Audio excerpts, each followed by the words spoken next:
150 कमरे वाला अरबपति ससुराल। अरे लगता है कोई गांव आ गया है और अंधेरा भी है। आज रात यहीं कोई जगह देख लेता हूँ। रात का समय था। रुद्र जो अपनी लेविश बुलेट बाइक पर घूमने निकला था, अचानक बारिश शुरू हो जाती है और ठंड और बारिश से बचने के लिए रुद्र हेलमेट लगाए रखता है और अंधेरे में रास्ता भटक जाता है। तेज स्पीड में वो बाइक चला रहा होता है और अचानक अरे अरे अरे अरे, ये तो बकरियों का झुंड है, हटो हटो। अचानक से उसकी बाइक फिसलती है और लहूलुहान वीर गांव के उस पथरीले रास्ते में ही चोटिल होकर गिर जाता है। तभी बारिश में सुनैना वहां अपनी बकरी ढूंढने आती है। भूरी, अरे भूरी, कहाँ है भूरी?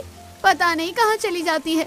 ये बाबा भी ना कितनी बार कहा है कि हमेशा बांध कर रखा करो, लेकिन ऐसे ही छोड़ देते हैं। कहाँ है भूरी? भूरी को ढूंढते ढूंढते सुनैना की नजर अचानक बेहोश पड़े वीर पर पड़ती है। अरे ये कौन है? अंधेरे में दिखाई भी नहीं दे रहा है। गांव की सड़क पर ऐसे कौन पड़ा हुआ है? कहीं कोई दुर्घटना तो नहीं हो गई है? सुनैना चिंता में भागी भागी वीर के पास जाकर देखती है। वीर थोड़े होश में होता है। सुनैना जैसे तैसे पकड़कर वीर को गांव में अपने घर ले जाती है और घर पहुंचकर, बाबा दरवाजा खोलो जल्दी से। अरे क्या हो गया? इतना ज्यादा घबरा क्यों रही है? रुक जा बेटा, खोल रहा हूँ। पहले तो ये बात, इतनी बारिश में तू गई कहाँ थी इतनी रात को? वो सब बात नहीं पूछना बाबा, पहले इन बाबूजी को देखो। ये मुझे रास्ते में पड़े हुए मिले। इनको काफी खून आ रहा है और अब तो बेहोश भी हो गए हैं। अरे पहनावे से तो ये किसी अच्छे घर का मालूम होता है, लेकिन इसके काफी खून बह रहा है। हमें जल्दी से जल्दी इसकी जान बचानी होगी। पंडित जी जल्दी से पहले वीर का माथे का खून साफ करते हैं और फिर उसके कपड़े बदलकर चोट पर कुछ जड़ी बूटियां और हल्दी का लेपन करते हैं और सुनैना से कहते हैं, सुनैना बेटा, जा जल्दी से जल्दी हल्दी वाला दूध लेकर आ। हेलमेट की वजह से इनकी जान तो बच गई, लेकिन मुझे लगता है कि सिर में अंदरूनी चोट लगी है। बस आज की रात ली जाए। इसके बाद पंडित जी और सुनैना पूरी रात वीर की देखभाल करती है और सुबह जब वीर होश में आता है, ये कौन सी जगह है? मैं कहाँ हूँ? बाबा देखो, इन्हें होश आ गया है। बाबा जल्दी आओ। बेटा कौन हो तुम, और तुम्हारा एक्सीडेंट कैसे हुआ? इस गांव में कैसे आए? मुझे कुछ याद नहीं आ रहा मैं कौन हूँ। मुझे कुछ नहीं पता, बस दर्द हो रहा है सिर में। मुझे जिसका डर था वही हुआ। इसके सिर में अंदरूनी चोट लगी है, जिसकी वजह से ये अपनी याददाश्त भूल चुका है। अब जब तक ये ठीक नहीं हो जाता, हमें ही इसका ख्याल रखना होगा। इसके बाद पंडित जी और सुनैना पूरे 2 दिन तक वीर का बहुत अच्छे से ख्याल रखते हैं, लेकिन वीर को कुछ याद नहीं आता। सुनैना वीर को दवा दे रही होती है कि तभी उसकी सहेली गंगा आती है। अरे सुनैना, सुन जल्दी सुन। जिन बाबूजी की जान तूने बचाई है ना, वो बाबूजी शहर के अरबपति घर के छोटे बेटे हैं। उनके माँ बाप ने अखबार में इश्तेहार निकाला है। इनके घर वाले इन्हें ढूंढ रहे हैं। अच्छा ला दिखा तो जरा, मैं भी तो देखूं। सुनैना अखबार देखते हैं तो उसमें वीर की तस्वीर पहले पन्ने पर छपी होती है और साथ में एक फोन नंबर होता है। हमें इस नंबर पर फोन करके उनके घर वालों को उनके बारे में बताना होगा। चल गंगा मेरे साथ, जल्दी से बनिए की दुकान पर। सुनैना और गंगा दोनों भागी भागी गांव की चौपाल के पास बनिए की दुकान में जाती हैं और सुनैना अखबार में से नंबर देखकर एक फोन लगाती है। हेलो, रुद्र प्रताप जी बोल रहे हैं? आपके बेटे वीर यहाँ हमारे भगवंत नगर गांव में हैं।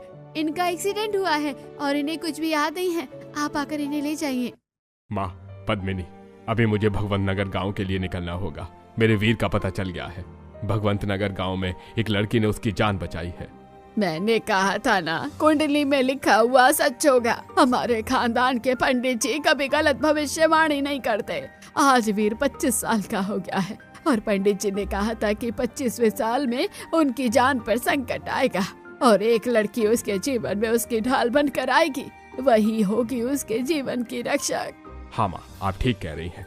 मुझे पता है मुझे क्या करना है। हम अभी भगवंत नगर के लिए निकल रहे हैं।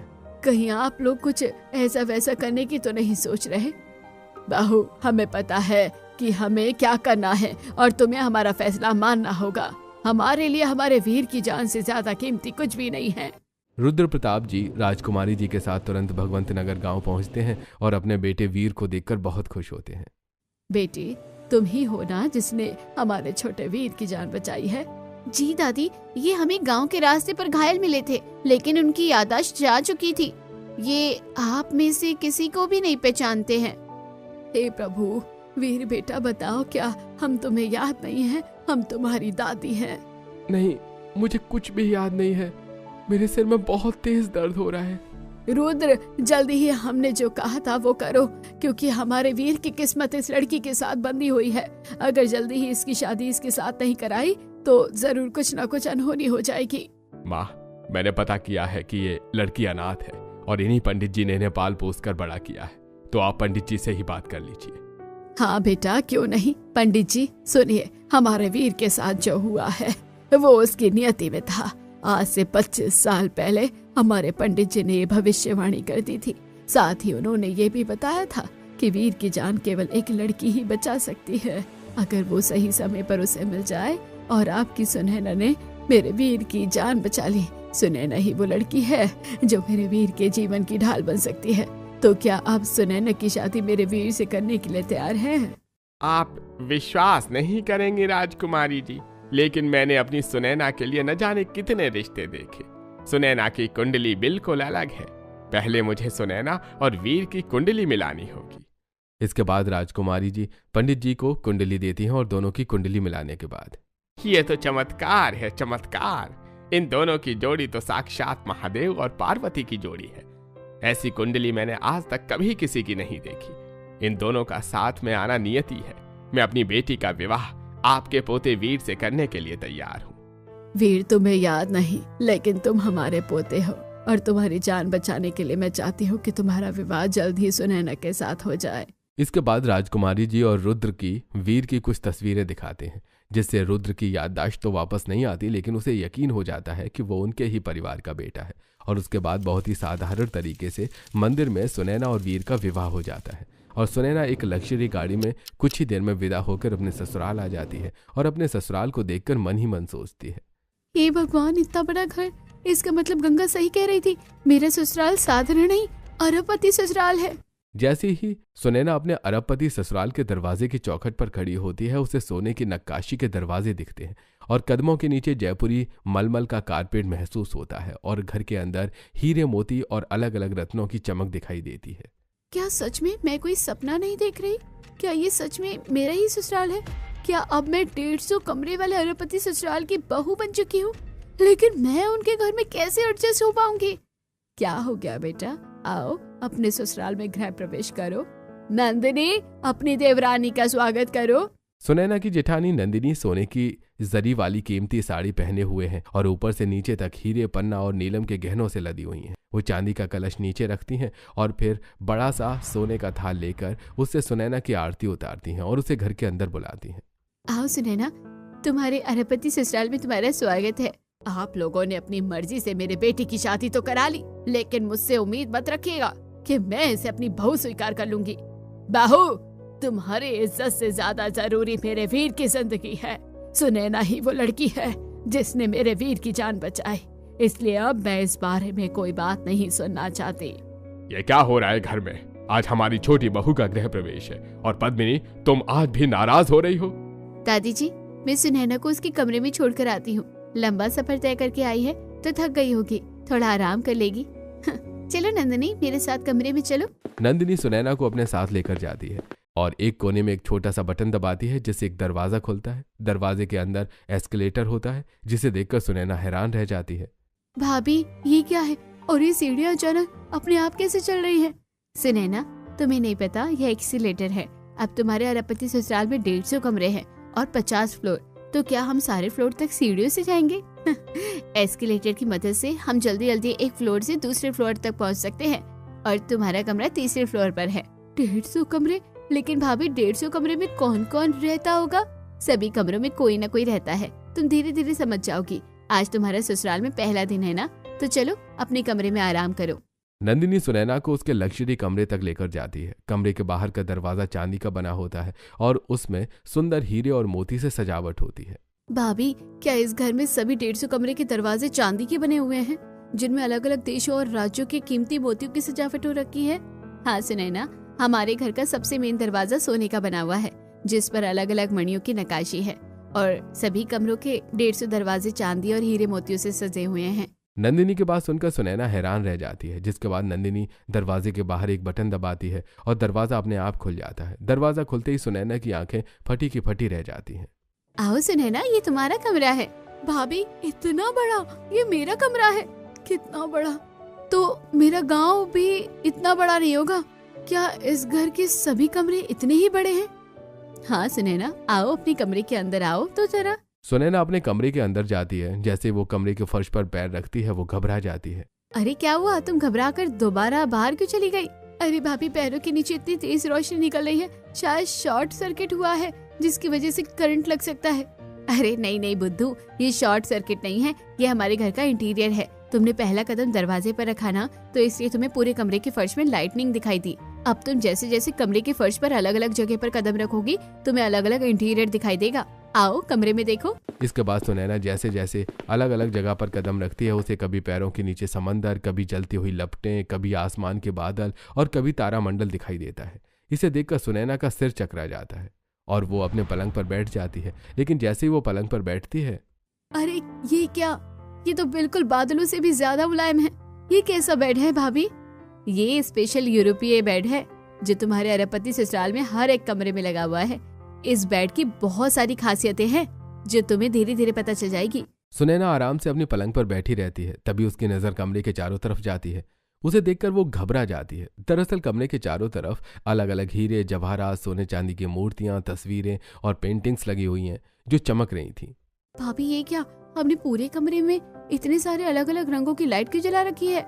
ये स्पेशल आर्ट है जो हमारे फैमिली इंटीरियर डिजाइनर ने हमें क्रिएट करके दिया है। ये सारी तस्वीरें, पेंटिंग्स और नक्काशियां हैं जिनमें अलग अलग हीरे, मोती, रत्न लगे हुए हैं जो दिन रात चमकते रहते हैं। तुम्हें पता है, अगर कभी भी हमारे घर में लाइट चली जाए या अंधेरा हो जाए तो इन हीरे मोती की चमक से पूरा घर जगमगाता है।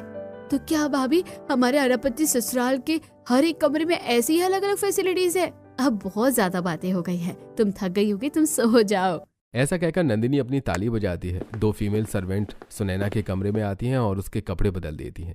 उसके बाद एक सर्वेंट उसे बिस्तर पर लिटाती है और दूसरी एक बटन दबा देती है जिससे पलंग पर रखी हुई देसी कीमती हीरों से जड़ी मखमली रजाई अपने आप खुल जाती है। नंदिनी सुनैना को गुड नाइट बोलकर कमरे से चली जाती है। नंदिनी के जाते ही सुनैना की आंख लग जाती है और अगले दिन सुबह उठती है। सुबह सुबह, हे प्रभु, आज तो मेरा ससुराल में पहला दिन है। मैं पहले ही दिन इतनी देर तक सोती रही। पता नहीं सब मेरे बारे में क्या ही सोच रहे होंगे। अरे तुम क्या सोच रही हो? जिस तरह ये सब तुम्हें नया नया लग रहा है वैसे मुझे भी लग रहा है, क्योंकि मुझे कुछ भी याद नहीं। एक काम करो, तुम तैयार हो जाओ और फिर हम साथ में नीचे चलते हैं। जैसे सुनैना तैयार होने के लिए जा रही होती है तभी 2 नौकरानी उसके कमरे में आती हैं। जी बड़ी मालकिन ने आपके लिए ये बेशकीमती साड़ी और गहने भिजवाए हैं। आपको आज इन्हें ही पहनकर तैयार होना है। लेकिन ये तो सोने की साड़ी लग रही है और ये गहने बहुत ही कीमती है। क्या मैं अरबपति ससुराल का मान संभाल पाऊंगी? सुनैना अपने मन में सोच रही होती है। तभी वीर सुनैना से कहता है, सुनैना जल्दी से तैयार हो जाओ, उसके बाद मुझे भी तैयार होना है। वीर की बात सुनकर सुनैना जल्दी से बाथरूम की तरफ जाती है और बाथरूम का नजारा देखकर उसके होश ही उड़ जाते हैं। अरे ये तो जकूजी है और ये बाथरूम नहीं है, ये तो शाही हमाम है। ये सफेद काले इटालियन मार्बल, दीवारों पर गोल्डन टैप, बीचों बीच जकूजी जिसमें गुलाब की पंखुड़ियां तैर रही हैं, शीशे के सामने वैनिटी एरिया, विदेशी खुशबू वाला स्पा स्टीमर, इतने सारे फीचर। जरा पानी चलाकर देखती हूँ। जैसी सुनैना फव्वारा शुरू करती है, पानी चालू करते ही म्यूजिक अपने आप बजने लगता है और पूरे बाथरूम में लाइटिंग हो जाती है, जिसे देखकर सुनैना की आंखों में आंसू आ जाते हैं। इसके बाद सुनैना जल्दी से नहा धोकर बाहर आती है और तैयार होकर वीर के साथ नीचे जाती है। तभी एक महिला स्टाफ आती है।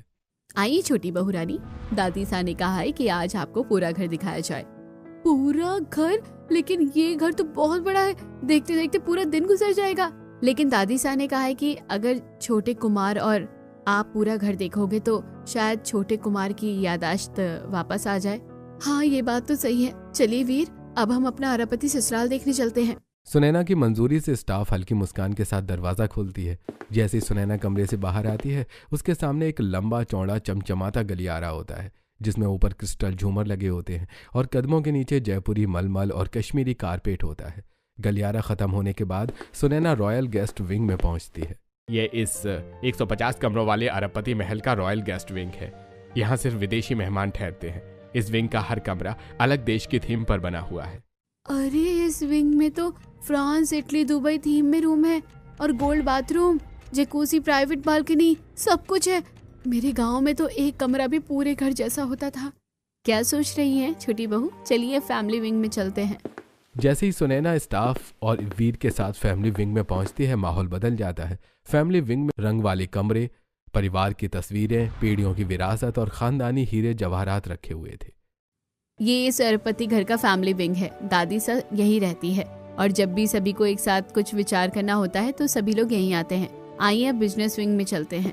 ऐसा कहकर वो स्टाफ सुनैना को बिजनेस विंग में लेकर जाते हैं, जहाँ का माहौल बिल्कुल अलग है। यहाँ कांच की दीवारें, बड़ी बड़ी LED स्क्रीन और दुनिया भर के शहरों के लाइव प्रोजेक्ट्स साफ दिख रहे थे। ये इस अरबपति घर का बिजनेस विंग है। यहीं से करोड़ों अरबों के फैसले होते हैं। स्टाफ की बात सुनकर सुनैना स्तब्ध रह जाती है। तभी स्टाफ उसे आगे लेकर जाता है।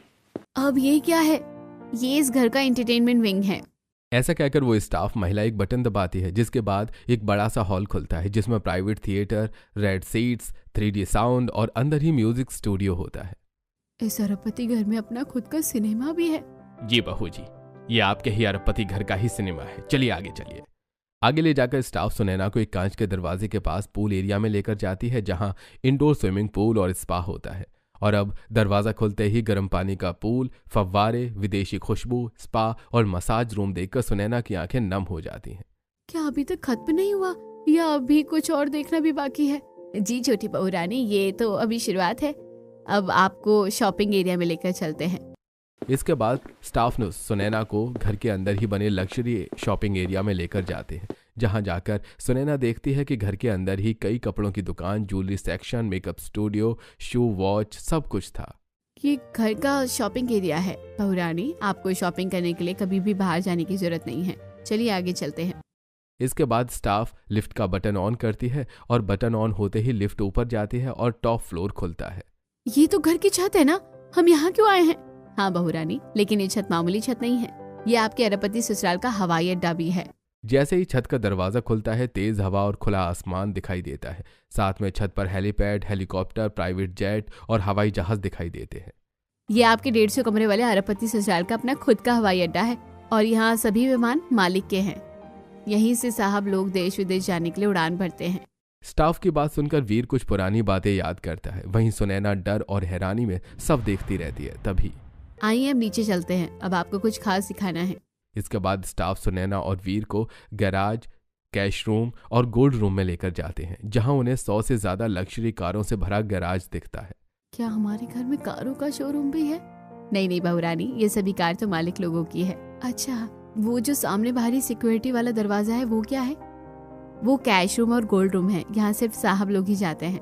सुनैना स्टाफ से बात कर ही रही होती है, तभी वीर गैराज में आता है और अचानक से अपनी बाइक देखता है, जिसके बाद उसके सिर में दर्द होने लगता है और वहीं वो चक्कर खाकर गिर जाता है। अरे वीर, आपको क्या हो गया? कोई ने बचाओ, देखो ये अचानक से गिर गए। सुनैना की आवाज सुनकर वहां बहुत सारा स्टाफ इकट्ठा हो जाता है और तुरंत ही वीर को मेडिकल रूम में लेकर जाया जाता है। क्या हम इन्हें डॉक्टर के पास नहीं लेकर जाएंगे? नहीं बहू रानी, हमारे घर में ही मेडिकल रूम है। स्टाफ वीर को फटाफट से मेडिकल रूम में लेकर जाता है, जो पूरा हॉस्पिटल की तरह दिखाई देता है। इस समय वहां पर राजकुमारी की पद्मिनी की सहित पूरा परिवार पहुंच जाता है। क्या क्या तुमने मेरे बेटे को?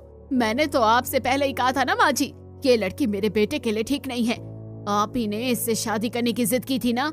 लेकिन मैंने तो कुछ भी नहीं किया। हम तो घर देख रहे थे और अचानक ही बेहोश हो गए। डॉक्टर, जल्दी से मेरे बेटे का इलाज कीजिए और बताइए कि उसे क्या हुआ है। डॉक्टर जल्दी वीर का इलाज करते हैं और कुछ ही देर में कई सारी रिपोर्ट्स देखकर परिवार को बताते हैं। खुशखबरी है, हमारे छोटे साहबजादे की याददाश्त वापस आ गई है। उन्हें सब कुछ याद आ गया है। तभी वीर मेडिकल रूम से बाहर आता है और अपने पिता से गले मिलता है। पिताजी, मुझे सब कुछ याद आ गया है और यह सब सुनैना की वजह से हुआ है। ना वो मुझे गैराज में मेरी बाइक दिखाती और ना ही मुझे सब कुछ याद आता। Thank you so much Sunaina. देखा पद्मिनी, जिसे तुम अभी तक कोस रही थी, उसी की वजह से तुम्हारे बेटे की जिंदगी बची है और उसी की वजह से उसकी खोई हुई याददाश्त भी वापस आई है। मैं कुछ नहीं जानती, आप लोग इसे अपना समझते हैं तो समझ लीजिए। मम्मी जी, आप ऐसा क्यों कह रही हैं? आज सुनैना का पहला दिन है ससुराल में, उसे कितना बुरा लगेगा। रहने दे बेटा। नंदनी, तेरी सास दौलत के घमंड में पागल हो गई है। चलो बेटा सुनैना, आज तुम्हारा रिसेप्शन है, तुम्हें रिसेप्शन के लिए तैयार होना है। घर में सभी लोगों की बातें सुनकर सुनैना लौटकर अपने कमरे में आ जाती है और मन में सोचती है, कैसी किस्मत है मेरी, अपने गांव से सीधे 150 कमरे वाले अरबपति ससुराल में आ गई हूँ। और मैं इतनी रॉयल जिंदगी, इतनी चमक, इतनी सुविधाएं, इतना बड़ा घर, 150 कमरे, सोना चांदी हीरे, पर क्या इस घर में मेरे लिए दिल में भी जगह होगी? सुनैना अपने मन में सभी बातें सोच रही होती है, तभी नंदिनी उसके कमरे में आती है।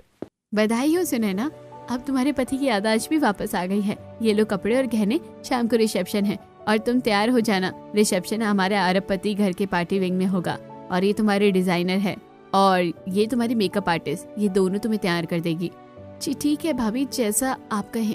नंदिनी के जाने के बाद डिजाइनर और मेकअप आर्टिस्ट सुनैना को एकदम दुल्हन की तरह सजा देती है। सुनैना ने आज 1 करोड़ का बेशकीमती हीरों का लहंगा पहना था और साथ में करोड़ों के जेवरात, जिसमें वो किसी महारानी से कम नहीं लग रही थी।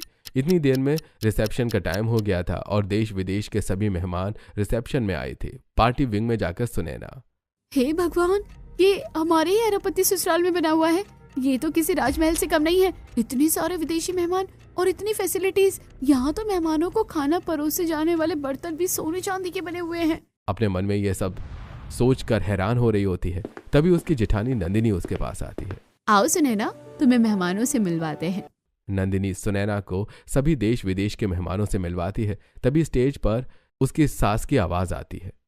Hello everyone, welcome to our royal party.